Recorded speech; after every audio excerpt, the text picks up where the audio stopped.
Hey everybody, and welcome to a tactical wild ride with Steve-O. We're going full anti-terrorism this week with a decorated military hero, a sniper guy who's very candid about having deaded a bunch of people. That's right, it's Tim Kennedy. You don't get more candid. I mean, the guy invited Al Qaeda, ISIS, to come try to kill him at his house and announced his home address on Fox News. That's how crazy this guy is. And man, I feel good about this episode. I feel good in general because I'm sitting here pushing 50 years old and straight kicking butt on my skateboard.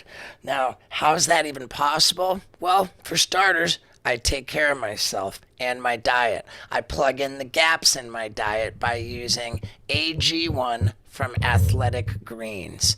Now, what is that? It is the most comprehensive, convenient daily nutrition that you can get. It's loaded with 75 different whole food sourced superfoods, vitamins, minerals, adaptogens, probiotics. I mean, it's all loaded into this green powder, which is absolutely delicious. I start my mornings with it, dump it into a pint of water to hydrate myself, and any gaps in my diet are filled for the day. Plus, it helps with my gut health, with my brain health. That's right. And you can get a killer deal if you go to athleticgreens.com/Stevo. What's the deal? They're going to give you 5 free comprehensive daily nutrition travel packs, plus an entire year's supply of immune boosting vitamin D with your first order. I mean, I use it all the time. I love it. I'm super healthy, and you should be too. So get over to athleticgreens.com/Stevo for that killer deal with the 5 travel packs, the year's supply of vitamin D.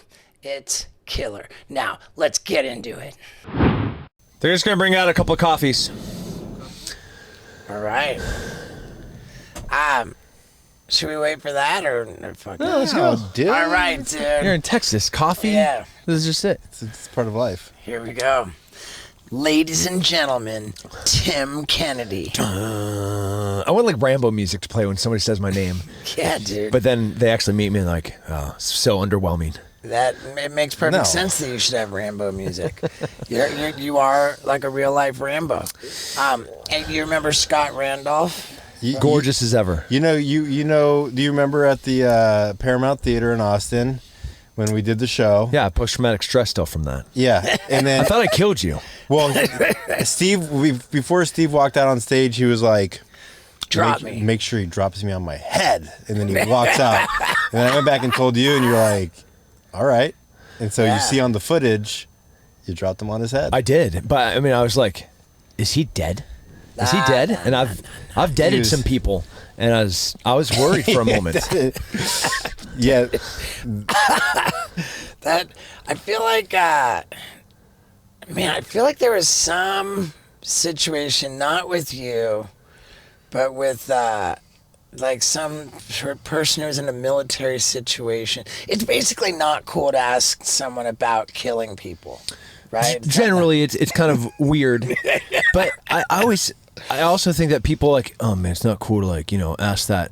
It's because you've never actually done none of it. Right. On the flip side, dudes like that you just met in that office, we were at war for 21 years, and everybody that you just met in there was in the war for 20 some odd years. Mm-hmm. And if you're a special forces sniper, or you're a SEAL, or you're in Delta Force, and you haven't deaded some people, maybe you're really bad at your job.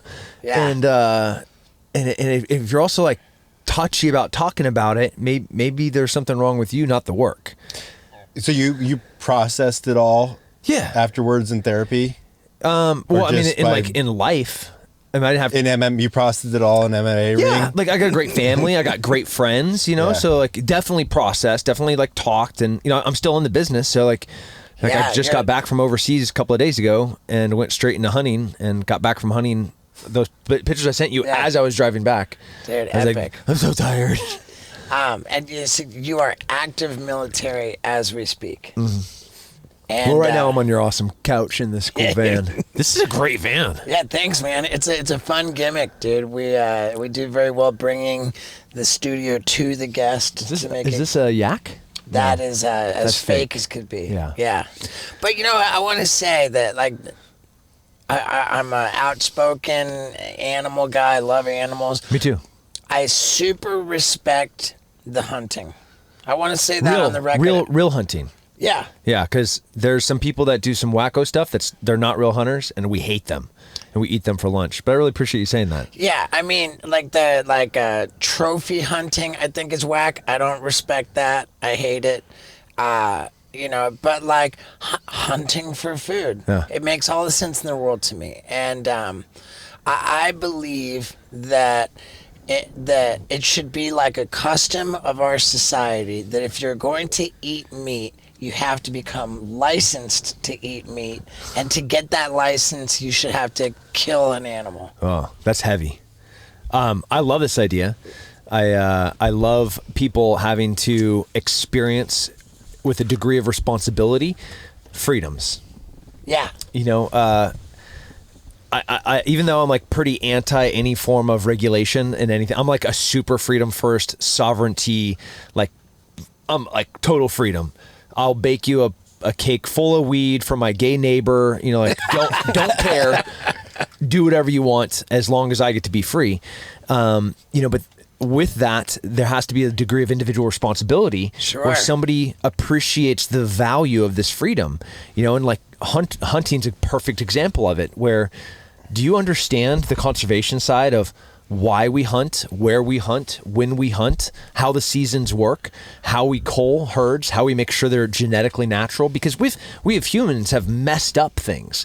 The natural ecosystems that, the predators that would keep herds down to a normal manageable, like even deer, to a normal manageable population. Now they're starving and they have diseases because those predators we've eradicated because we're humans and we're like locusts and we just keep spreading. So we have to then inject ourselves into these ecosystems to make sure they stay healthy. And like, I want people to understand that, but they don't. There's like, I'll just, punch my ticket. It's like, Can you help me understand, like, when somebody, I know there's just a couple instances in Africa where, like, somebody goes giraffe hunting or they kill a giraffe, but that giraffe has been causing problems on the village. They have to spend a lot of money to get the license to kill the giraffe. Yep. And then the vast majority of that money goes back to the area where that animal came from and preserving the little bits of actual area where those animals could naturally exist.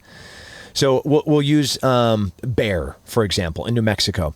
If you want to get a bear tag in New Mexico and you're going to go shoot a bear, a bear tag, that's like a license. Permit. License to kill a bear. Yeah, that's right. Okay. They look at an area, they calculate the number of bear that live in that area, and then they look at the amount of food that's available in that area for that number of bear.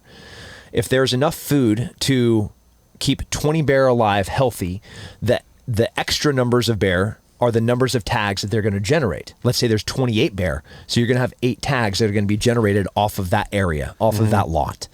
If they don't generate those tags, not some of those bear will die. A lot of those bear will die in a very unhealthy way. They'll come down in to find food in garbage cans. They'll get hit in the street. They'll starve to death. They'll have diseases.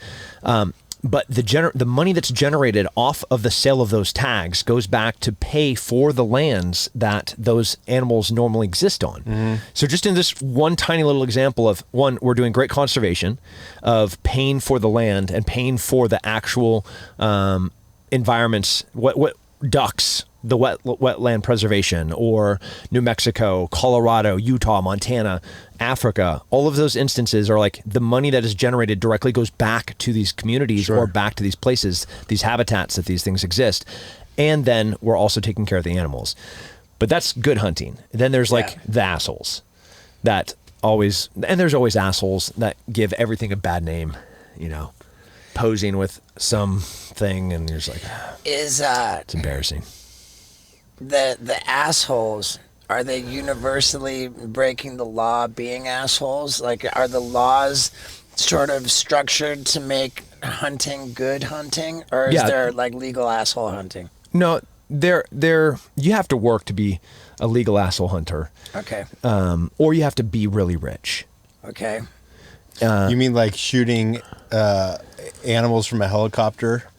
But What do you even- think about that? It depends on what you're like. Here in Texas, we have an Oh, the invasive javelina or the javelina, boar? South Texas, and javelina is protected. But boar, there's too many, so that's okay. Yeah, boar is a totally different thing. A javelina is actually like a rat.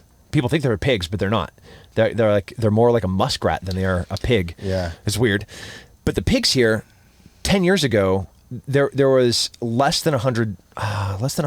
Anyways, the population now, 25% of all agriculture in the state of Texas is destroyed by feral pigs, and the sows start having litters as. I mean, they're less than a year old, and they can have 2-3 litters a year, and they could have 9 to 20 piglets per litter. So, like, these things. They're just fucking like pigs. Oh yeah, just like babies everywhere. You can blow them up. You can shoot them from helicopters. You can shoot them with machine guns. You know, you can hunt them year round. They're non-indigenous, so there's no permit necessary. And we like dent the population, and we positively make effect, but they are so invasive that they're killing everything. Just like the Burmese pythons in Florida. They're not from there. Oh my God, Florida's got all kinds of invasive shit with the lizards, Yeah. the iguanas. The iguanas killing everything, Super eating invasive. babies. Ducks. Eating babies? Yeah, they eat baby ducks. Oh, well, they baby humans. No. Is The- it geese or ducks that are All like little birds. taking over Florida? Invasive ducks. Yeah. Fuck The- those things, dude. It's Yeah. crazy. Yeah, we mess things up. We bring things to where they're not supposed to be. There's no natural predators for those things to be there, and then they just like blow up. So then we have to. I mean, like Covina. Okay. You been to the island? I'm not familiar with. I thought you were saying West Covina. West Covina in LA. Sorry. Shout out to Catalina. Catalina. There Catalina. you go. Buffalo. There you go. Catalina. They have buffalo They there. do have buffalo. Yeah. Were they there? No. No. Were there pigs on Catalina? No. No, but Wrigley brought them over. We bought them over there. Yeah. And they started destroying everything. Then they hired people like me to come over and hunt them from helicopters. Yeah. You know, so like there are times where it's fun and important. Like we've darted buffalo and wolves. You know, when we reintroduced wolves back in Yellowstone, like we did it in. Have you ever seen the documentary? Dude, what happened to Yellowstone once they brought back wolves Yeah, was and, like like, the most incredible thing I've ever Rivers seen. started Yeah. changing direction because beaver started coming back Yeah. or the beaver population started being controlled. It was just like by the introduction of an animal that should have been there, but then we messed it up and then they killed him. Then they came back. Have you seen that love documentary? It was like nature. it's like 8 minutes on YouTube. Like what happened to Yellowstone when the wolves came back. I'm not aware of that at Just all. amazing. I got the chills Yeah. just talking about it. They literally changed directions of rivers by introducing an animal that used to exist there, but then we messed it up and then we reintroduced the animal. It brought order to like the whole deal. So does that count as regenerative farming? Yeah. Yeah, I think so. Yeah. I mean, it's crazy. I am. I like having you in Texas. Thanks, bro. I like this. I'm stoked to be here. I'm fascinated with like what I perceive to be a very vulnerable and precarious society, like increasingly so. Like the dollar, like the debt, like the American government seems to be such a Ponzi scheme of just debt, and it's all so unsustainable, and it's all around the world, and I feel like we're just at the cusp of some imminent gnarly collapse. We just hit 8 billion people yesterday. Sure. Yeah. And the $31 trillion in debt does not count unfunded liabilities like Social Security and Medicare. The house like, of cards is built pretty high right now. the house of cards is built extremely high. And I'm trying to imagine in the case of the inevitable collapse, it's really just like a matter of when. Like, does martial law become a thing? And is there like training going on in the military for Who do you work for?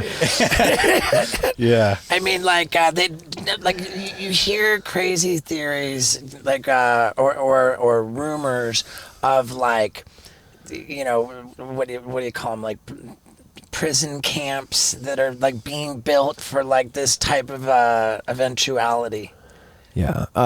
I believe, like you, that a reset is coming. I don't know. I think we got to see how fractured and fragile society it is during COVID and during the civil unrest, like the Antifa, BLM.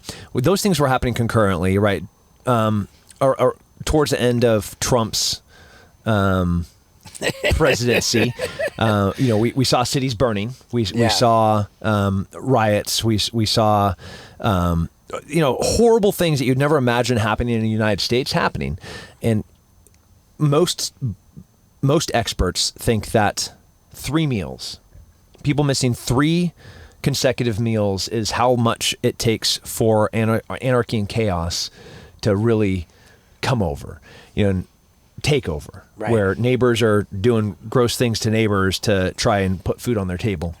If you remember, it was only 2 years ago that there were food lines out in front of supermarkets where you would have to wait your turn to go back in to get the allocated amount of food during COVID that you were allowed to get, like only 2 things of toilet paper. Everybody remembers the days of brawls going down in supermarkets over rolls of toilet paper, because everybody loves to take a good, mean dump.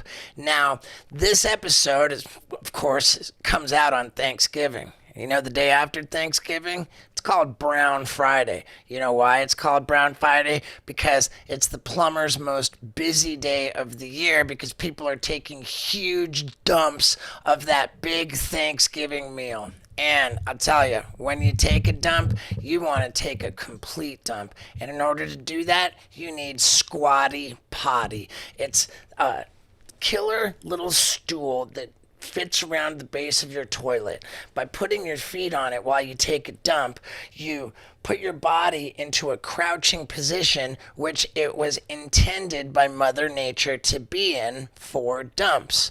I mean, Mother Nature didn't have toilets that we sit on. We're in the wrong position to be taking a dump when we're sitting on the toilet. And I've firmly believed in this product since years before I ever got into business with this company. I've been using Squatty Potty for almost an entire decade, and I feel so good about it, man.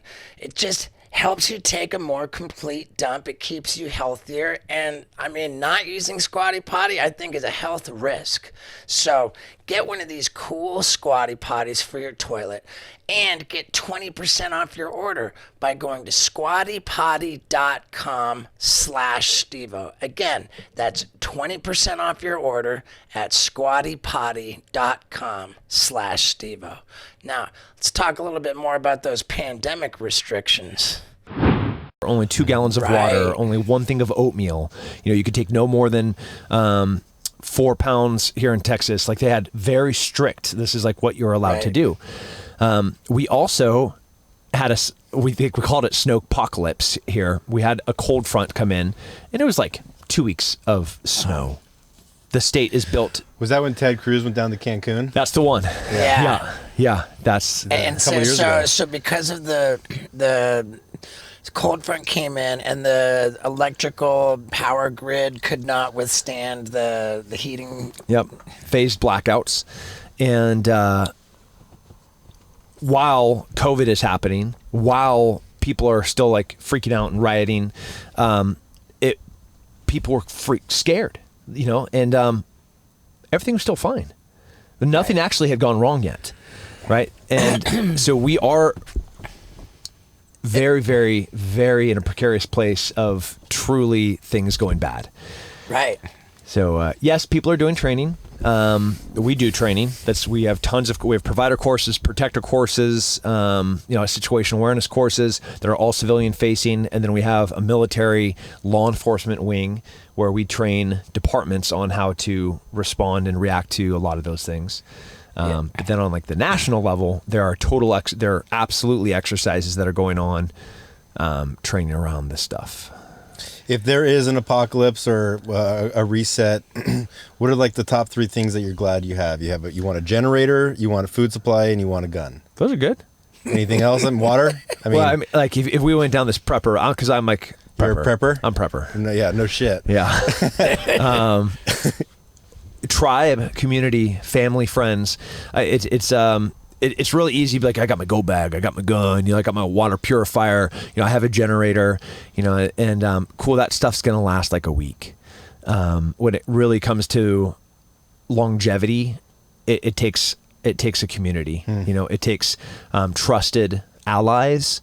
Like if you think Hunger Games, you really have to have a group, a connected group that have shared values, that have shared vision, and will be able to collectively fight and stay together. Yeah.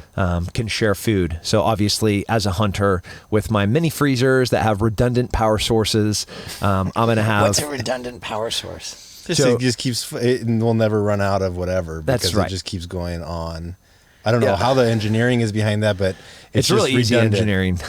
It's easy. It is. It's not hard. So if the power grid crashes, right? Okay. There is one form of initial energy, like power battery systems that are powered by solar. But let's say you're in the middle of snowpocalypse and there's not enough sun to charge the batteries that keep the life supporting things going. Then we also have generators, like whole house generators that run off propane and diesel.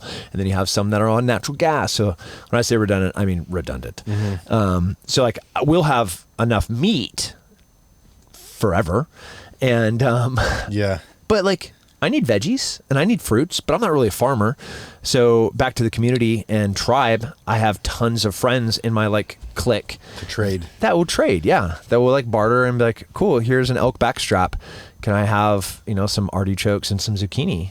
It'd be great. Yeah. So what size of a community like this do you think it takes?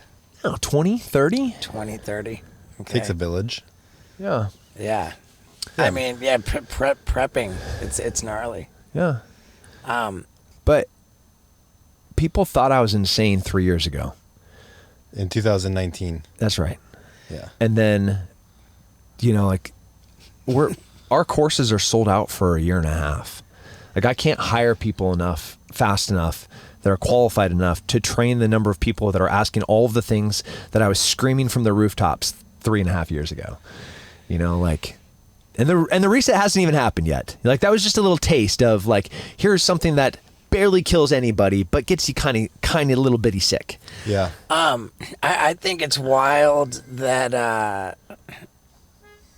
the 3 years, 3 years ago, people weren't hip to this. Yeah. Long. You got into it a little while ago. I got into it in 2010, 2011.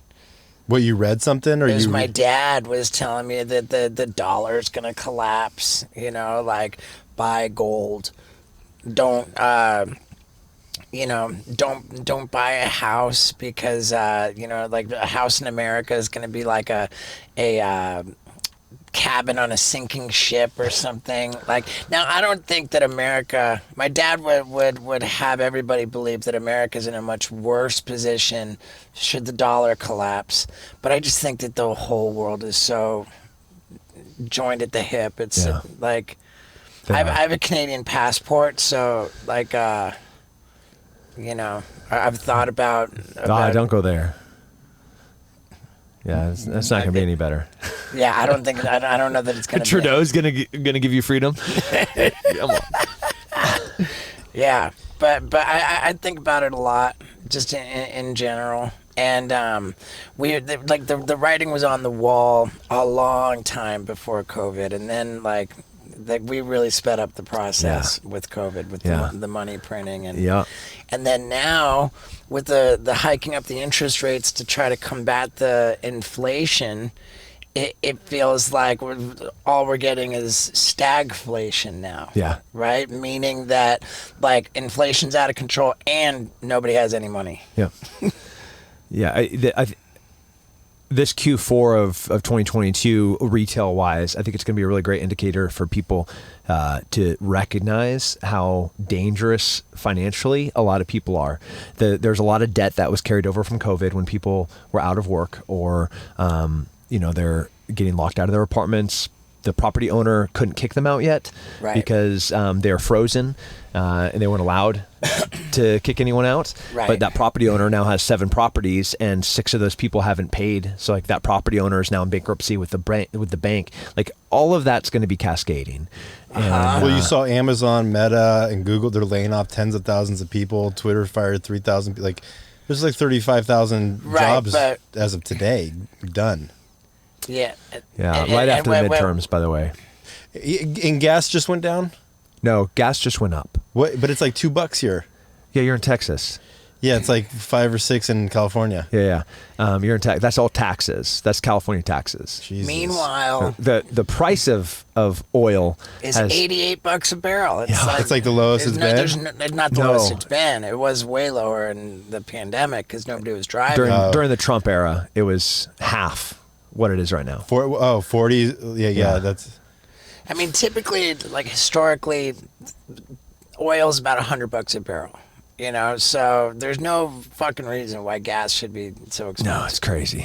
This is Are you with the theory that oil is never ending and it's always regenerating?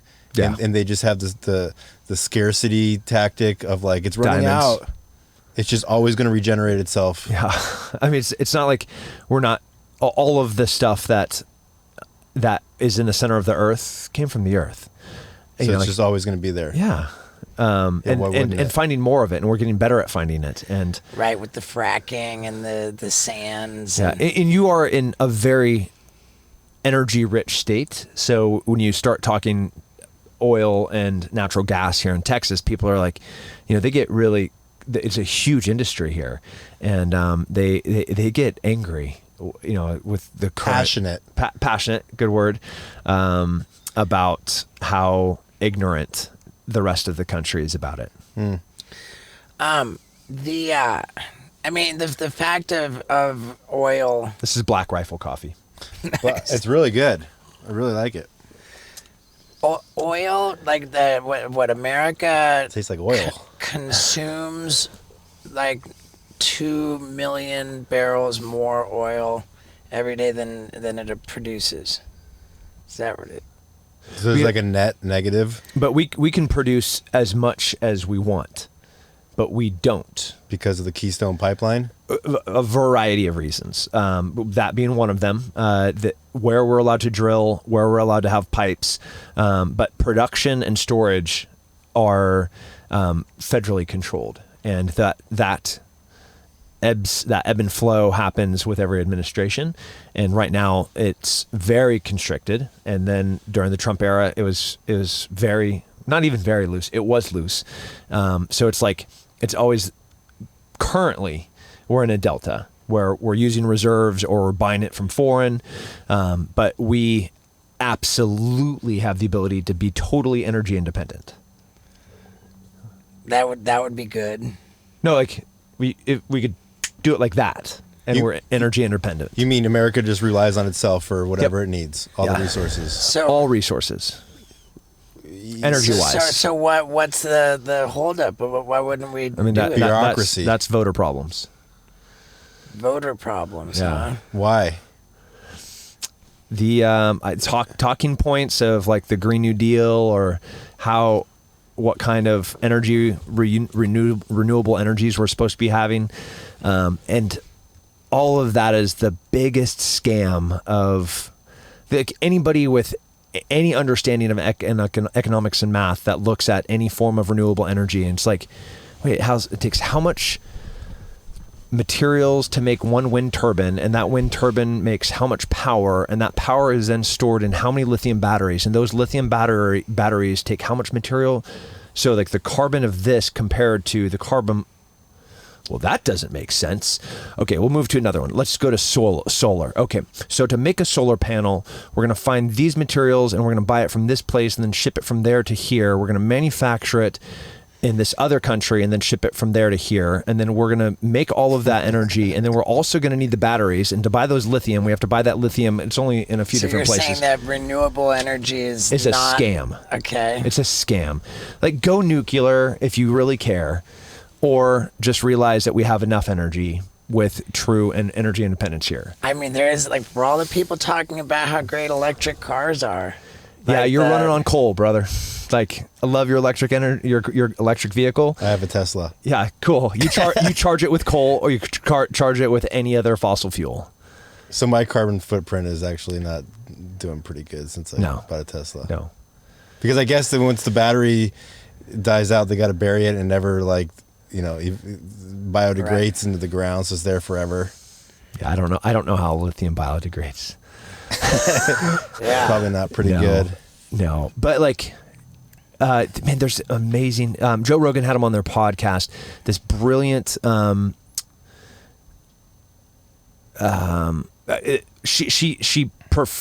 He wrote a book on. All he did was compare for an individual all forms for a human to live of energy, and the most efficient, the least amount of waste with the least lowest amount of carbon was nuclear by this crazy margin. I mean, we're talking like a couple of tablespoons. But there's a visual representation, and on the furthest end of the spectrum was renewable energies, like the amount of crap for renewable energies, and it becomes obsolete so fast, and then it's all trash. And as a dude that like spends lots of time in third world countries, and which are the second and third markets for used renewable energies. So all the solar panels that are on every house in America right now that have their 20-year lifespan, when those get pulled off, those get shipped to Africa, and they exist for another 5 or 10 years. And then they try to use them for 5 or 10 years, but marginally effective. Then they just end up in Africa. You know, it's like it's the garbage disposal for the rest of first world countries. Kind of like Michigan is the garbage disposal for Canada. Yeah, ouch. Like Canada pays Michigan to deliver or to take their trash. Really? Yeah, I think that's like I want to say Michigan's biggest industry. Trash. So, yeah. That's sad. How many countries have you been to? Do you know that number?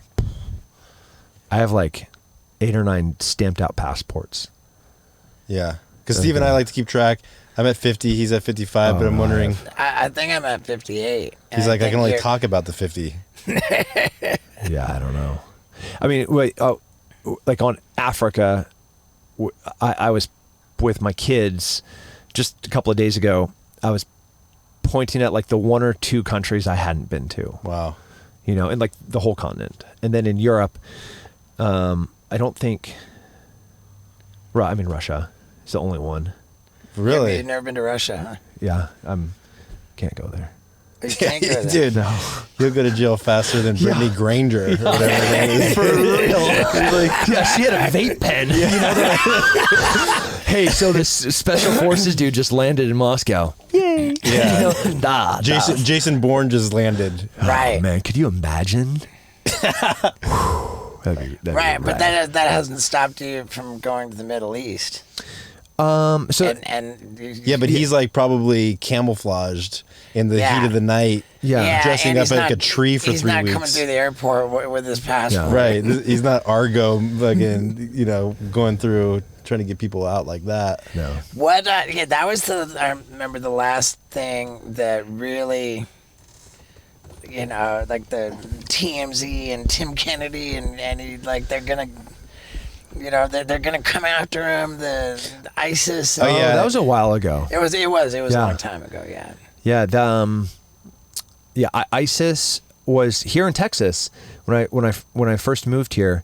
They were like actively recruiting for a couple of years to try and find an ISIS radical operative to find out where I lived to attack me and my family. So the FBI shows up at my door. Well, they called me first, and they're like, "Hey, we have credible information that ISIS is trying to recruit locally somebody to come and kill you." Can you imagine finding out that ISIS is trying to send someone to your house to kill you? Let that sink in. And imagine how well you would sleep that night. Well, now imagine that you're sleeping on a mattress from HelixSleep.com. Sleeping just got a lot easier. Why? Because when you go to HelixSleep.com, you take this fun, super fast little quiz which matches you up to the perfect mattress for you and or your partner. And boom, you're set up with the most comfortable, most effective, best rest mattress that you can get. And if you go to helixsleep.com/Stevo, you get up to $200 off all mattresses plus 2 free pillows when you get one. Man, oh, by the way, that is only for the listeners of the Wild Ride podcast. Man, I love Helix. I love their mattresses. I love their pillows. And I love you guys. So let's all come together and get that disgusting mattress out and that killer, perfect new mattress from HelixSleep.com in. So, one more time, for up to $200 off of any mattress plus 2 free pillows, it's HelixSleep.com/Stevo. Now, let's talk about these guys trying to kill Tim. I was like, this is awesome. Amazing. He's like, I've been waiting for this. Seriously, like I have to fly so many terrible places to find these people, and you're telling me that they're going to come to Texas? Like, I couldn't have been more ecstatic. And they're like, I'm sorry, you don't understand. I'm like, no, you don't understand. It's fine. Everything's fantastic. And the guy's like, okay, we're going to come talk to you. So whatever, like the field chief, the station chief, like the boss here, came over with one of their agents and like, hello, Mr. Kennedy. I was like, yes, this is great. Fantastic. They're like, well, please don't do anything rash. So I called my friends at Fox News and I went on Fox News and I told my address live on live television. Wow. I was like, I live at 9500 Cedar Crest Drive, Austin, Texas. Send whoever you want.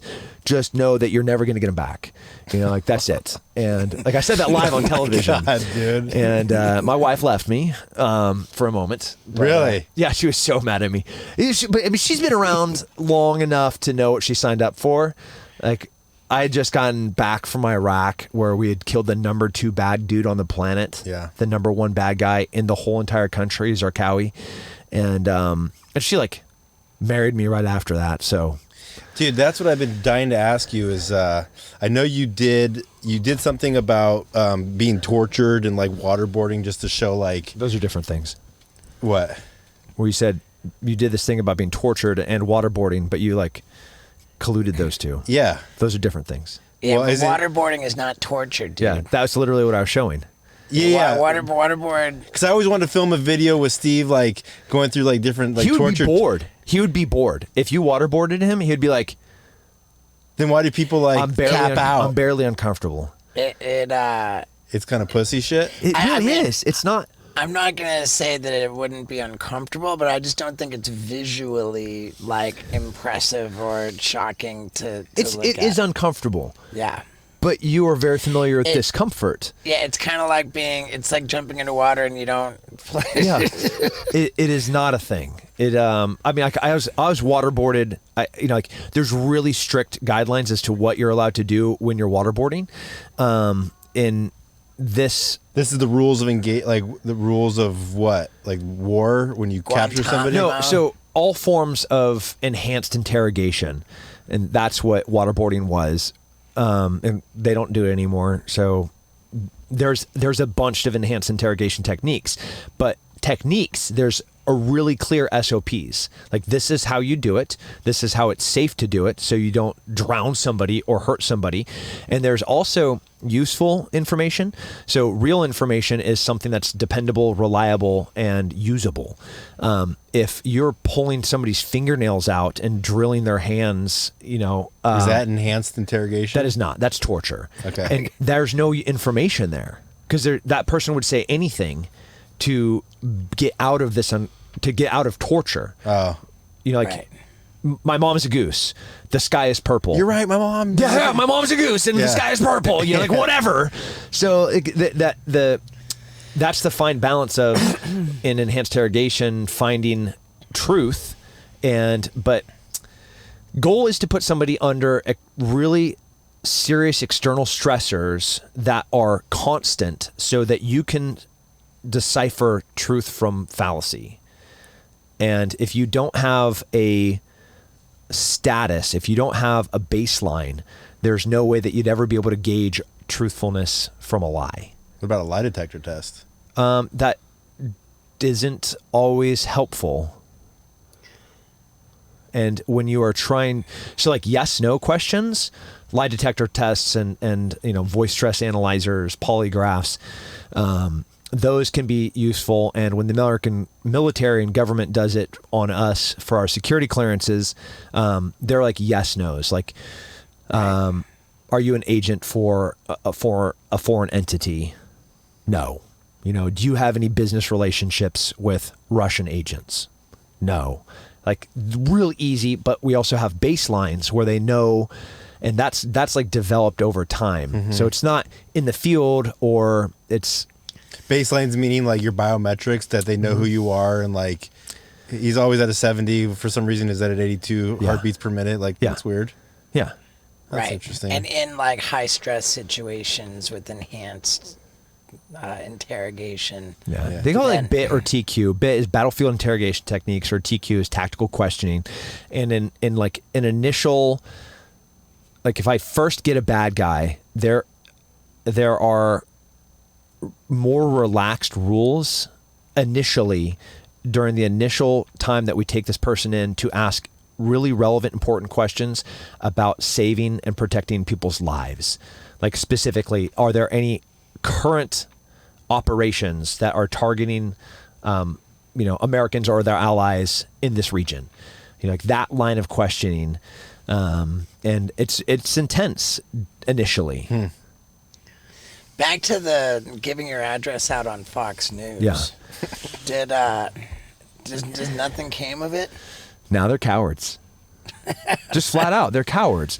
Like the Taliban just started reimposing Sharia law in Afghanistan. Like girls, like they're chopping off people's hands. Yeah. What's happening in Iran? That all the protesters are getting murdered. 14,000 people are getting murdered. Is that true? Yeah. Because so beautiful. I mean, what a courageous moment of this young, beautiful girl took off her headscarf, and she was walking towards this paramilitary line with her headscarf off, in an act of defiance. And that was the last video that anybody ever saw of her, because when they captured her, then they beat her, tortured her to death. That sparked this initial, I wish I could say revolution, but it's not. But it was like this big protest in support of this first girl. I can't even pronounce her name. That was tortured and murdered for not wearing a headscarf. Mm-hmm. So then everybody started doing it. And then what did the Iranian government start doing? All of the people that then were along with this protest, they're like, cool, we'll just take you and you and you and you and you, and they'll just kill you. There's like 14,000 people that are I don't know the number, but it's a crazy, absolutely unimaginable number. And they're like young people that just want to live. Jesus. Yeah. Fuck those guys. That's gnarly. Yeah. Yeah, fuck those guys, and it's Cedar Crush. Different assholes, but still assholes nonetheless. Yeah, it's insane.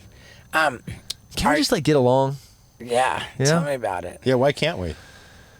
Assholes. There's always these outliers, know? Is it like religion? Religion plays, but like religion does great, beautiful things. Yeah. Like the fringe ideas. I'm in Eastern Europe a lot right now, and I was, in Afghanistan during the fall of Afghanistan, and the number of religious nonprofits that were helping the Ukrainians, helping orphans, sending in humanitarian aid to the front lines, medical aid, the Samaritan Purse, and then Afghanistan, like the Argo Airlift and Glenn Beck. Like, I know so what an easy dude to throw darts at. That guy spent tens of millions of dollars helping evacuate people out of Afghanistan that were going to be tortured by the Taliban. So like you got the Mother Teresa on one end of the spectrum, and then you have priests molesting kids. Yeah. And like if we're going to throw that all underneath religion, then that kind of sucks. But in everything, in human nature is that spectrum of like greatness to absolute douchebags. Yeah. So I'm sure religion, but also just human. Humans. Yeah. Humans. So when you say that you're in Eastern Europe a lot, like that's related to the Ukraine conflict. Yeah. Yeah. I got back like 5 days ago. And I went straight to honey. Someone Jesus. someone was saying that the Ukraine war is like the longest running, like something like since World War II. Like It's older than that. The people that built Moscow were from Kyiv. right, but the just this one war, What, like conflict? it's this conflict. Well, didn't is- Vietnam go for like 20-something years? Yeah, I Yeah, mean, but like I don't know, I forget what the metrics were, but like it's like we don't appreciate in America like the gravity, the extent of this conflict in Ukraine. Ukrainians started training in resistance a generation ago. They started teaching kids as young as 8 years old, and it was really easy for propaganda-wise the Russians to label fascists and Nazis because of the things that they saw in schools. And what we saw in schools was the Ukrainians training their young men how to prepare to fight, and a lot of those things out of context look very like authoritarian and very fascist, and like the worst enemy of a communist is a fascist. And the Ukrainian government was training their young men to prepare for exactly what happened, which was a Russian invasion across an internationally recognized sovereign border, and mass murder, war crimes of like absolute genocide. They're trying to erase a race right now. And everything that we're seeing in the news about how the Russian troops are just like pussies and like Well, like their bombs weren't exploding, they're, and they're, like they're abandoning all their stuff. They're like just losing, retreating. is that the media spinning it? And A little bit. I mean, they're a third world country with nukes. Russia is. These Russian troops were in bad health. Like bad dental health, bad vision, bad skin, old equipment. Seeing them firsthand, you're like, good. You're a soldier, especially like seeing American soldiers that have like great equipment, and they're healthy and they take physical tests, and then every year they have dental and vision. You're like, all of our soldiers are very, like the vast majority are very, very healthy. And then you go over there like, what the heck? What is wrong with you? Yeah. But it's a number game. The Russians can throw bodies at this problem for forever. And it's also a way for them to get rid of certain populations within Russia that they want to kill. So that's where their draft comes in. Yeah, that's right. The conscripts are the poor, ethnically groups that they don't care about. So they'll like design the draft to bring in ethnicities. That's right. Wow. Not like a little bit. Like that's 100% correct. Wow. Yeah. So that's Communism, bro. It's bad. It's not really, really, really bad until you get to see what it's really like and how bad it is. Where there's somebody that's like, all right, we're going to take 300 conscripts and I'm going to handpick the groups and ethnicities that these people are coming from. Yeah. wow. Now, Welcome to the party. in like if we look at America on the other side, I think one could argue that there are certain changes that really, really need to be made. Safe to say I'm pretty passionate about this point I'm making right here, because change does need to be made. And the first change that I'd like to see made is no more plastic polluting the environment. I mean, for God's sakes, what's that plastic mountain in the middle of the ocean the size of now? Africa? for God's sakes, we've got to bring an end to plastic, and there's one company leading the charge. That company is called Liquid Death. I am an ambassador for Liquid Death because I believe in what they're doing. I believe in drinking a lot of water, not soda. And I believe in their infinitely recyclable tall boy cans, which, again, it's just water, but man, does it look like a beer. And that is just a lot of fun, man. I'm buddies with the CEO of Liquid Death, and he's tickled every time he hears from a principal or a teacher, hey, your child came into class drinking beer. He's like, yeah, dude, don't be scared. It's just water.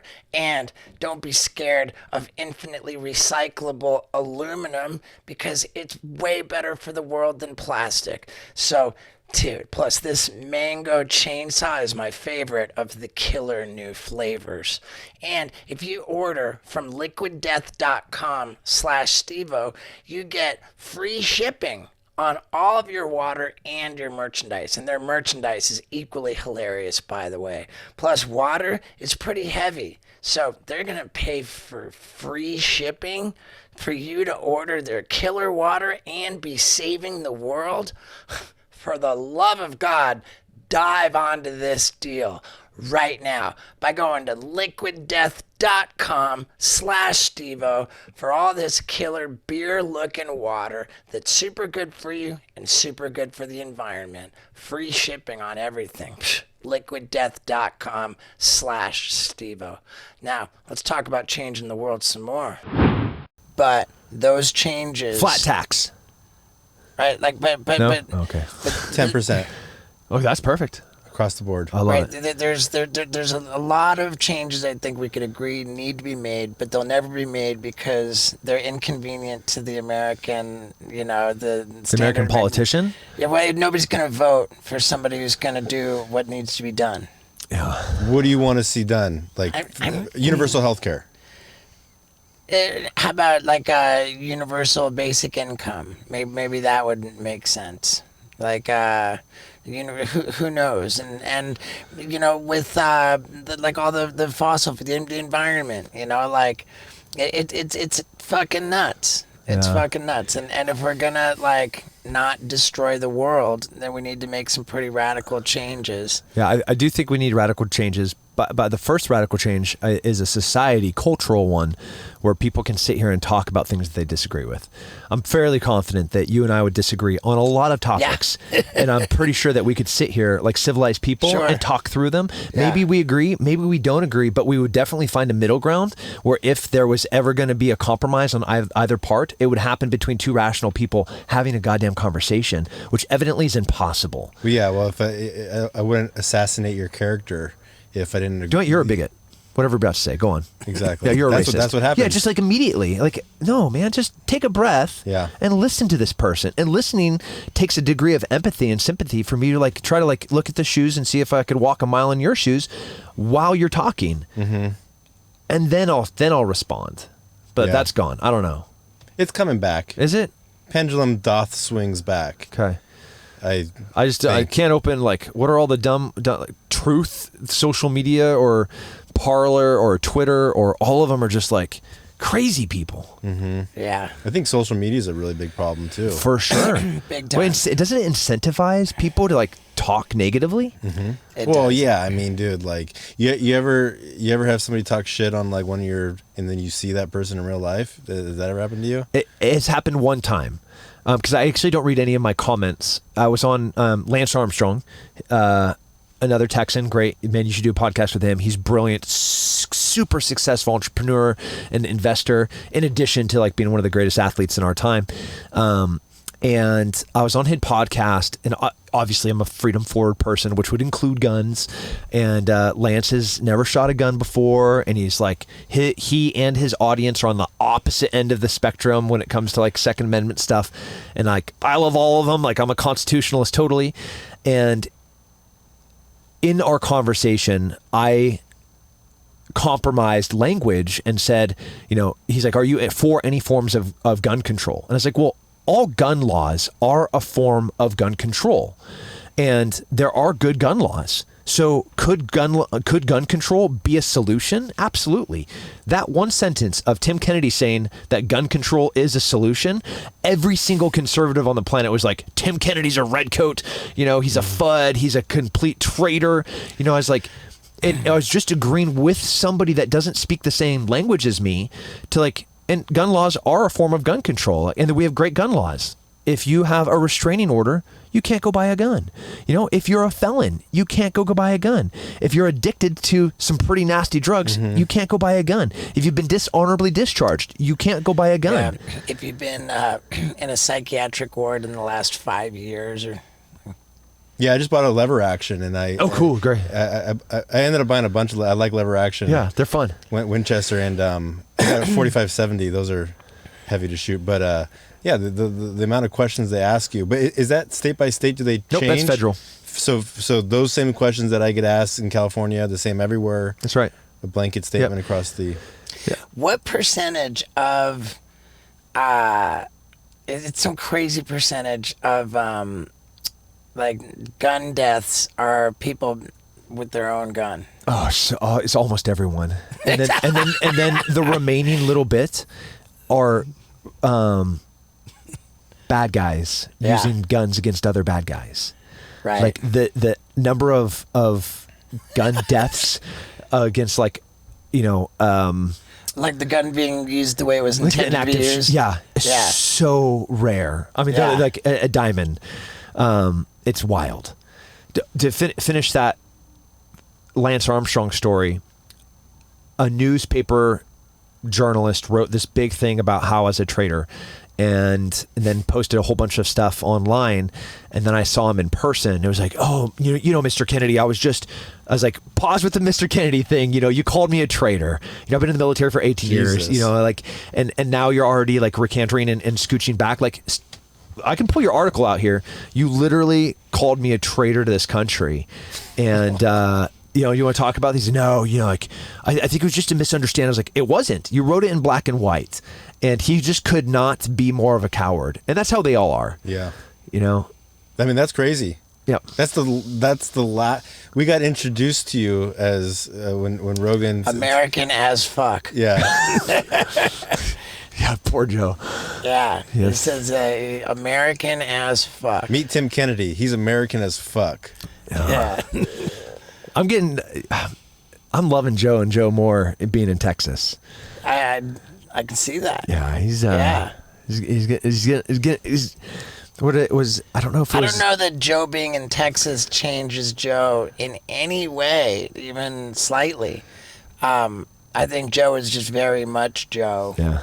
And it did how great for you. You live What in a Austin. gem. Yeah. He comes to. How often you guys meet up? Not often enough. That guy is so flying all over the world, whether it's UFC or another show. Mm-hmm. Yeah. Do you miss fighting? Not a bit. Not a bit. Nope. What, you were fighting at 185? Yeah. Well, he fought welterweight and middleweight and light heavyweight. That's right. Yep. Yeah, wow. For all of your brain damage, it's impressive.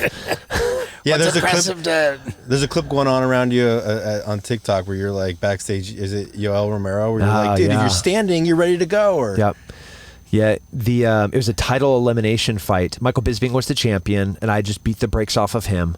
And Yoel Romero and myself were the two clear contenders for who's going to fight for the next championship.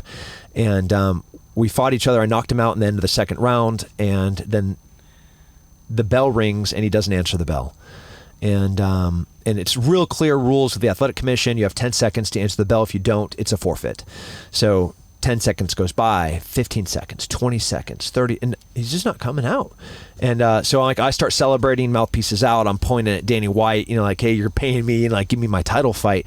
I'm pointing at my wife, like, wear those red panties, like, it's gonna be a great night. Just totally celebrating. And for whatever reason, the ref lets the fight then commence. A minute and 40 something seconds later, and I get just obliterated. And all the adrenaline was out of you. You're I'm partying mode. Jesus. And the whole time, he's sitting there on the stool, just dead focused on me, trying to get back in the fight. And the whole time, I'm just leaving the fight. And so that after, Yoel comes up and starts apologizing to me in the back. And I was like, you know the rules. You know that you cheated. You know, don't come back here and try to placate another coward. And like, you know exactly what you did. Yeah. And it's fine. You cheated and you got away with it. But don't come back here and talk to me about it. Right. That was that video. Man, He's like, you're just so un-American. Yeah. he is un-American. He's Cuban. Yeah. No, he was saying that to Tim. Right. It was a joke that didn't hit well. You watch the UFC all the time? No, not. I have a few teammates and friends that still fight, but as you know, because I've been retired now 4 years, fewer and fewer of my former teammates or friends are still fighting. Cowboy just retired. You know, Yeah. John Jones is coming back. You know, he's a former teammate. He's going to be moving Jackson Wink. up. Yeah, he's going to be moving up to heavyweight. So like, I'll watch him fight. Yeah. But like, I don't watch to fight. So you trained in Albuquerque. Yeah. Wait, you're from LA? No, I'm from Central California. Like San Luis Obispo. That's right. Yeah. Okay. And Chuck Liddell got you into fighting? He did. Yeah. He showed up and just mopped the floor with my face. And I was the big fish in a little pond. And then a very talented fish came in here and just humiliated this little fish. And I was like, I don't know what you're doing, but I want to go do it. And that was with John Hackelman and Glover Teixeira and Gan McGee and Cruz. It was just like the who's who of fighting in the day were all like there in San Luis Obispo. Crazy that Glover Teixeira is still going. So cool. Yeah. He's about to fight for the title again. He's Yep. 43? 44. Fuck. Yeah. Yeah, what makes him different? Because he's like crushing it right now. Yeah. He had a long spell in the middle of his career where he didn't fight because he had a permit problem. So we'll say he's a late bloomer, but even though he started training very young, I trained with him when he was a purple belt. And, but while he was waiting for visas, there was like a 5-6 year time period where his body just didn't get that damage, where he was just waiting. Yeah. So Yeah, Fuck, man. stylistically also he's now taking damage, but for the past 8 years he was a hard person to hurt. You know, he wouldn't stand in the pocket because people didn't want to stand in the pocket because he hit so hard. And then, he's a grappler heavy guy, so Yeah. he didn't get a lot of damage, which adds to the longevity of a career. You know, a guy that will just, go toe to toe and bang short careers. Yeah. Right. I was there in the Apex Glover against Thiago Santos. Whoa. Yeah, that he was hurt and came back, and man, I just love it, man. I'm like I watch all of it. Yeah. I wanted to watch this last fight, but I was overseas, so I missed it. Yeah. So you took the picture with were they deer in your truck? Yeah. And like that was, you took it and just texted it to me, like that was that moment. Yep, that was it. Just You're like, yeah. yep, just finished. Got that's gonna be one of those is gonna be about 300 pounds of meat. Wow. And that'll feed you for like 2 weeks? No, I'm just kidding. Yeah, family. For like a year for a family of 4. Yeah, every bit of a year. How much does that deer cost you to shoot and fillet up? So here's wild. It was on this big, huge ranch down in Southwest Texas, and this ranch has cattle on it. And the cattle, because it's dry, each cattle, you calculate how many acres per head of cattle do you need to have for that cattle to have enough food. But then you have a big, huge animal like an elk that comes in and eats the grass, you have less grass. Well, the elk also have huge horns. When they go to get into the water trough, it breaks the water trough. When they go to hop a fence, which they can do because they're not a cow, they break the fence and the cows can get out. So the ranchers don't want these elk on their property because it's not good for them to have cattle. So, but there's a lot of us that think that's the most delicious meat on the planet, and we love elk. So I pay the rancher access to his property. There's no public land really in Texas, like Colorado or Idaho, or like there's. I'm not asking the government permission to go on. I'm asking a private ranch owner if it's okay for me to go onto his property to shoot something, and then I pay the rancher whatever I shot. So if you're gonna shoot like a cow, you have to a female elk, you have to make sure that it doesn't have a calf with it, like it's not raising a little one, right? If I'm going to shoot a coal, which is like a genetic male, that's not good. So we want like nice, normal, healthy herds, but maybe this one has like a spike for its horn, and then like a regular antler over here, but elk fight. So when he goes to fight another elk, he's going to stab him, right? And so like we want to get rid of that because that's a bad gene that is bad for the genetics of, or maybe they have like a busted leg or like a disease. That's a coal animal. And each of those things are different prices. And then a trophy, even though that's a bad word for you, me paying that rancher to shoot a big, beautiful one that we have like genetically shaped because we've gotten rid of the bad ones. We've gotten rid of the bad little girls, and we've gotten rid of like the busted up dudes. Now we're going to have a big, beautiful elk. I'm going to pay that rancher the most for this big, beautiful elk, which would call a trophy. And I'm just paying the rancher, one, access, and then two, for the animal off of his property. But in that case, you're going to eat everything. Right. You're going to eat the trophy. So it's not like. Do you eat the heart and just paint the blood on your face like a savage? So the problem, I love my father. And I'm going to try. When you were born in the late 70s? 74. All right, my man. So like growing up in the 80s, different thing. If I had wounded an animal with my dad, it would be a bad day. So when I shoot an animal now, I double punch lungs and pretty much their heart explodes because the bullet goes like, it goes through this right here. It comes out here. So they have no lungs. They have no heart. So they're just like walking, eating grass, and like looking over at the other female elk, like, hey, what's up? And then it's darkness. It's just like, it's that. So like, was that a bee sting? And then they're dead.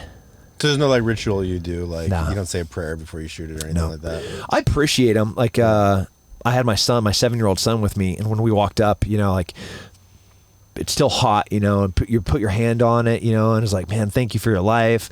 I value you, and it's like, I appreciate its life, and he's going to give nutrients to my family in his death. It's great. Yeah. But I'm not like on my knees, like, putting blood in there. Fucking Gomer Pyle at the, Yeah. With your relation to law enforcement, like how, like you got nothing to do with cops. You're military, and that's totally. No, I have a lot different. to do with cops. Okay. Yeah. you train them. Wait, I do train them, and my brother and my dad are lifetime law enforcement. And in some of the areas that I work alongside of law enforcement. Counter human trafficking, counter drug. Here in Texas, we've had a real problem with the border. Right. And there's a military response. There is a law enforcement response. There's even a civilian humanitarian, because it is a humanitarian crisis when you're down the border. So there's a lot of layers of. Is it scary how few people want to be cops now? Yeah, it's bad. Like how, like many people are ceasing to be cops. This is a byproduct of society, though. Right. Right. Like we've demonized them. We've called them murderers, and I will be the first when because that person is in a position of authority, they have to be held at a higher standard. Right? Like I am going to expect that person to be more moral, to be more ethical, to have more integrity. Right. And when they don't, we hammer them. Because everybody needs to know that person in that position of authority is there to protect and serve the community that is there, that is theirs. And but what has happened of late is we have, with a very broad brush, painted all of them as criminals. All of them are the guy with the knee on the back of George Floyd. All of them are the racist. All of them are the blah, all of them are the bigot. And now we don't have enough of them. And now crime is out of control. Dude, it's gnarly. Like with the now, like carjackings are so the norm. Yeah. Like home invasion. In where was it, Chicago? You got like fucking gun battles going on, and they're just like, oh, it was mutual combat. Yeah. We're in America, and Yeah. we're like calling mutual combat in a suburb of Chicago. Right. Yeah. Friendly fire. It was a fair fight. It was a clean fight. It was a gunfight, but whatever. Yeah. What the heck? I mean, like, it's getting really scary, and I'm personally very uncomfortable with the way that police have been demonized. Yeah. When they do something wrong, you have to hold them to the standard. But we also have to recognize that these outliers, these rare instances, are just that, rare instances. When you look at law enforcement as a whole, they're incredible servants, selfless servants that are like, they're not there for a paycheck because they don't make enough money. Right. They care about that. There's something in them that they want to protect their communities. You know, like heaven forbid the Uvalde shooting thing ever happens again.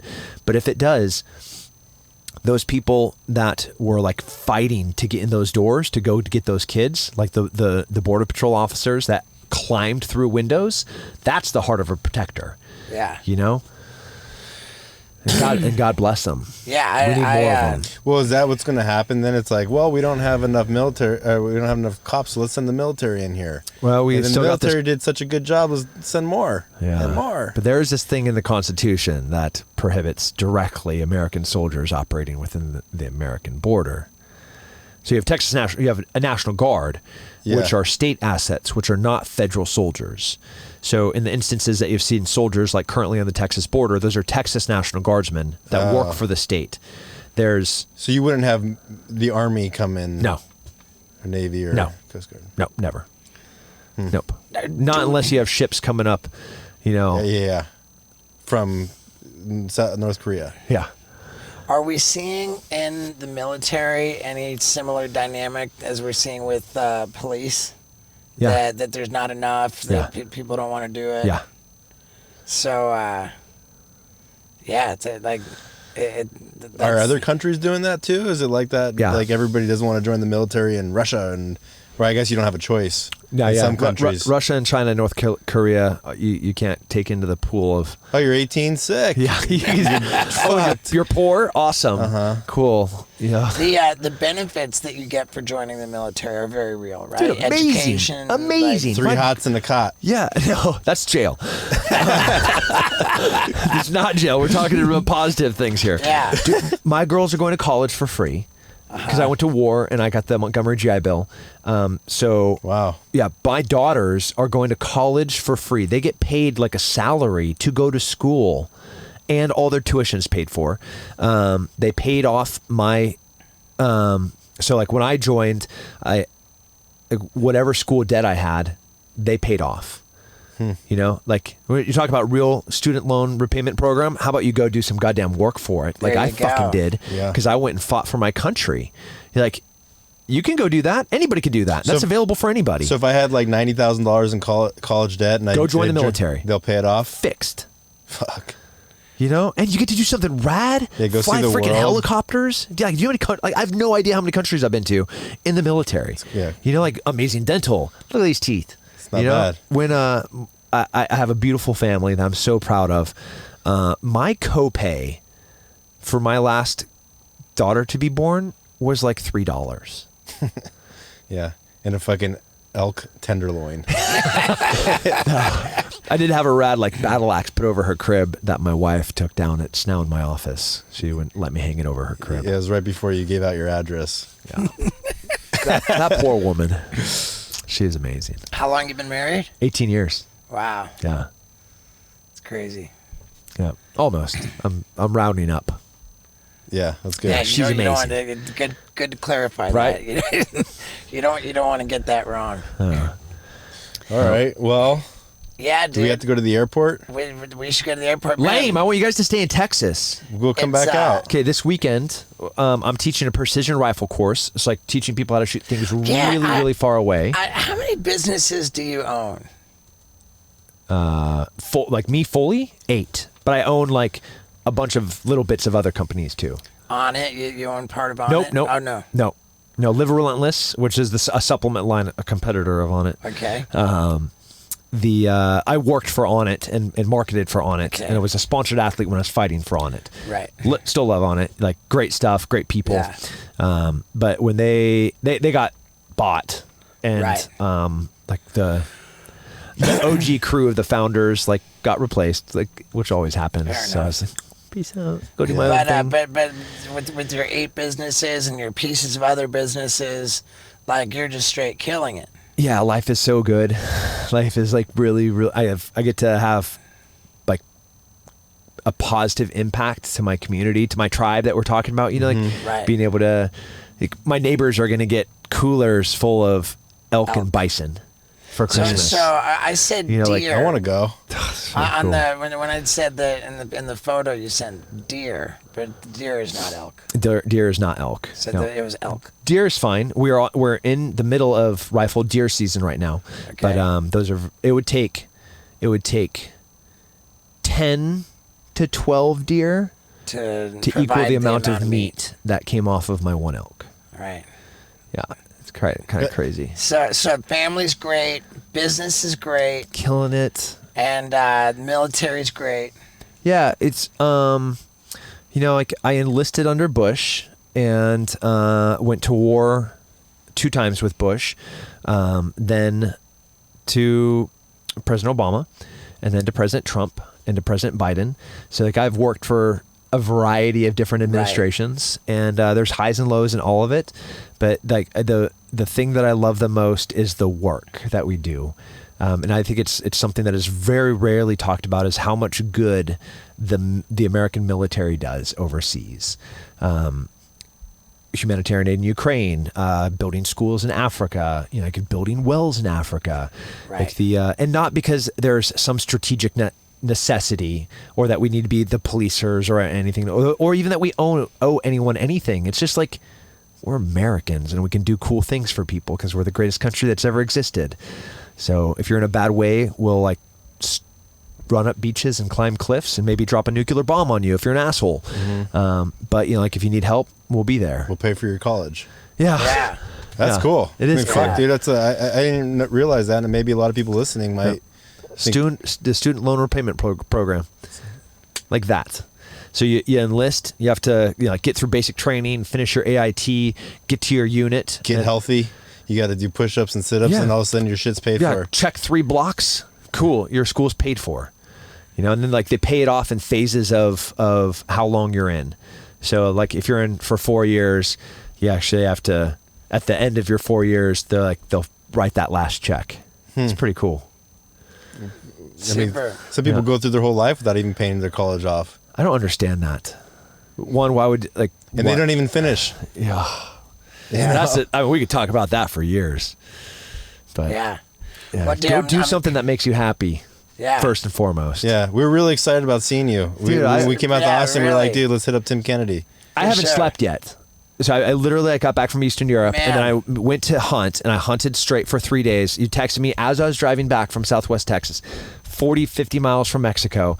And if you can see on my face, like I am going to go to sleep right now. You look great. And I'm going to Dude, sleep for a while. I think you look great. I'm super stoked you're killing it. I love seeing you. And Dude, thank I love you, seeing man. you. Anything I can ever do for you guys, you call me. Dude, you're the best, Yeah. man. Apocalypse happens, come here. Yeah. Oh, yeah. Facial recognition software at your house. Just remember us. You have that. Dude, was that fascinating or what, man? I love that guy. And I love Wee Man, too. We've got this pro model skateboard with both of us on it, and we're doing battle. We're just balls deep in trying to figure out who can come up with the most awesome skateboarding footage. And, dude, I came up with this idea. I was like, what's a silly, relatable thing? And I thought about skip roping. I'm like, what if I have a skip rope, but I'm riding a skateboard and I'm ollieing through the skip rope. I didn't even know if it was possible. I had no clue. And honestly, I fell pretty hard a couple times trying it. But dude, I ended up like 5 skip rope jumps in a row. It was like ollie rope. You know what, Paul? If I can chuck it on here.